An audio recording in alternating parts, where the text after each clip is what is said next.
And as demon activity rises, the kingdom's king orders the recruitment of more heroes. Soon, news arrives that the heroes, including Princess Liliana and other students, have returned.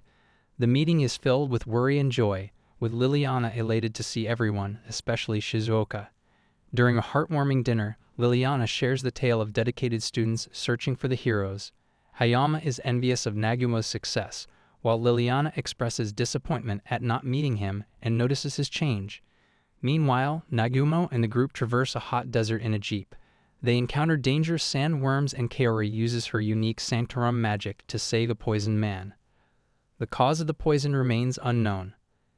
They meet Bais from Ankaji, seeking their help to cure a fever spreading from poisoned water. To heal them, they need rare stillstone mineral from Gruen volcano. Nagumo decides to aid Ankaji influenced by Miu's plea. In the Demon Kingdom, Mikhail learns of Katreya's death and General Freed's revenge plans against Nagumo and his allies. Freed declares war on the heroes, seeking New Age Gad magic from the volcano to become stronger. Mikhail is tasked with defending their homeland in this escalating conflict. Nagumo and his companions arrive at the once beautiful dukedom of Ankaji, now suffering from the aftermath of a disaster. They meet Bais' father, who learns about the aid Bais has brought for the people. She and Kaori work together to heal the injured, while Yu uses her magic to create a water storage facility. With the help of tidal wave magic, Yu generates a large amount of water, but she starts feeling a deficiency in mana. Nagumo's demon eye detects a mysterious presence, prompting him to inquire about the progress of the research team investigating the cause. Unfortunately, they haven't found anything yet. Nagumo takes matters into his own hands and discovers a jelly-like monster responsible for the pollution. After a brief confrontation, they successfully eliminate the creature, though the water remains polluted. Despite the challenges, the group remains determined to help the kingdom and venture into Gruen volcano to mine stillstone. They face various obstacles, including battling a lava bowl monster and navigating a scorching labyrinth filled with challenges related to heat. Eventually, they encounter a guardian and engage in a fierce battle, but just as they think they have triumphed, a sudden and powerful blast strikes Nagumo, leaving everyone stunned. Their journey is fraught with danger, but they press on with the hope of uncovering the truth behind the pollution and emerging victorious in their mission to save the kingdom. After Yu saves Hajime and attempts to heal him with holy water, they face relentless attacks, shattering Tio's shield. Yu creates a deflection shield, who dismisses them as obstacles to his god's desires. Despite their efforts, Freed's defenses remain impenetrable, and his Age of God's power is overwhelming. Nagumo wounds Freed, but he triggers a volcanic eruption by destroying the lava's cornerstone. Amidst chaos, Nagumo urges Tio to escape with his ring, while he seeks Age of God's magic to defeat Freed. Meanwhile, Liliana discusses the official's desire to brand Nagumo as a heretic, and Hayama is haunted by a woman's voice after his failed attempt on Nagumo's life. Tio arrives at the kingdom's gate and updates Kaori about Nagumo's plan to escape. Relieved, Kaori and Miu head to Arisen to reunite with Miu's mother. Meanwhile, Nagumo's group explores ruins, discovers a message about humankind's future, and creates a ship to find their way back. During their journey, they face challenges and encounter people from Miu's kingdom. Nagumo saves Shiv from an attack and witnesses an emotional reunion with Miu. They reach Arisen City, where Nagumo heals Miu's injured mother Runia.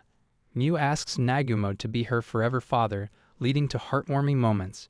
In the palace, Shizuoka discusses Nagumo's actions with Sensei, who reveals Nagumo's information about the church's god. After resting and preparing, Nagumo and the group embark on their exploration of the sunken ruins of Melusine. As they sail on the ship, they enjoy the serene moonlit view, and Nagumo gets a brilliant idea to align the conquest from Gruen with the moon, which reveals the entrance to an underwater labyrinth. Venturing deeper, they encounter a powerful black-red magic power approaching their ship, but Nagumo easily defeats the incoming monsters with his new weapon. They discover a pentagram symbol that Nagumo opens with the conquest, revealing a lake serving as the starting point of the labyrinth. As they progress, they face various monsters, with the enemies becoming weaker. However, a challenging jelly-like monster that regenerates with each attack proves to be a tough adversary. Nagumo realizes they are trapped inside the monster's belly, leading him to create openings in the ground for everyone to swim through. Separated from Yu, Nagumo and Kaori experience illusions of a past war, but Nagumo uses his magic bullets to dispel the illusions and uncover the truth behind them. He reassures Kaori of his love and urges her not to compare herself to others, embracing her for who she is. Meanwhile, Sensei is on the verge of revealing the crucial information Nagumo shared with her when a manipulative nun arrives and attempts to take her away to the Divine Mountain. Despite resisting, Sensei is attacked by the nun, and Princess Liliana witnesses the disturbing scene. Nagumo and Kaori discover a massive wooden ship and jump aboard, but they soon encounter another disturbing illusion. The illusion depicts a celebration with humans, demons, and beastmen, only to turn sinister when the king appears and declares his intention to kill everyone for worshipping other gods. Guards start attacking, and the illusion abruptly ends, leaving Kaori shaken by the madness created and manipulated by a god. As they press forward, Kaori shares her insights from a previous vision, where the war ended in betrayal by the king. The group faces various traps and illusions along the way, and at one point, Nagumo temporarily loses sight of Kaori. He finds her scared and disoriented, but things take a dire turn when she approaches him for a kiss and he is forced to defend himself, leading to a shocking revelation. An entity speaks through Kaori, but Nagumo's anger compels it to leave her, bringing her back to her normal state. Kaori expresses her love for Nagumo and her desire to be with him. Yu, Shia, and Tao soon join them, having completed their own paths through the dungeon. They find a total of 4 conquests, and a mysterious woman advises them to make their own choices and live with free will. They prepare to enter the labyrinth sea of trees but face another encounter with the unkillable jelly monster known as the Devourer. Fortunately, Le, a speaking fish and Nagumo's old friend, arrives with a group of sharks to aid them against the monster. Nagumo prepares and launches missiles directly at the Devourer, resulting in a massive explosion. Meanwhile, in the palace, Shizuku and the others worry about Sensei's absence and the mysterious disappearance of Lily, Nia, and the guards. Sensei finds herself imprisoned on the Divine Mountain by a woman seeking trouble. After waking up in Miu's house, Nagumo contemplates leaving on his journey again, but worries about making Miu cry. The others play with Miu outside while Nagumo discusses his plan to take her to Japan once their current mission is over. Miu tearfully bids them farewell as they depart. Meanwhile, Lily tries to escape and finds her father acting strangely. Hayama has gathered an army of guards with a mysterious woman. Sensei remains imprisoned on the Divine Mountain, hoping for Nagumo's help. The nun who captured Sensei anticipates an end to Nagumo. Demon Lord Freed assembles an army to confront Nagumo and his companions. In the kingdom, Commander Mel deals with the mysterious void affecting soldiers. He orders dark magicians to investigate. While writing letters, Hayama arrives to discuss something crucial, but his behavior becomes strange. A brainwashed soldier attacks Commander Meld, and Hayama steps in to protect him. Captain Meld manages to defend himself against Hayama's sword attack and counterattacks with blitz hammer magic, throwing them both away. As more guards come to Hayama's aid, Captain Meld uses a powerful wind attack to repel them. He successfully defeats Vice Captain Hose and the other guards, but they rise again, under the influence of the void. Hayama urges Captain Meld to give up and die, but the captain escapes through a window. He tries to defend himself with magic but fails and begins hearing voices, leading him to encounter his god. Later, a girl appears in Captain Meld's office alongside Hayama. She reveals her plan to manipulate the situation, causing the king and chancellor to lose their minds.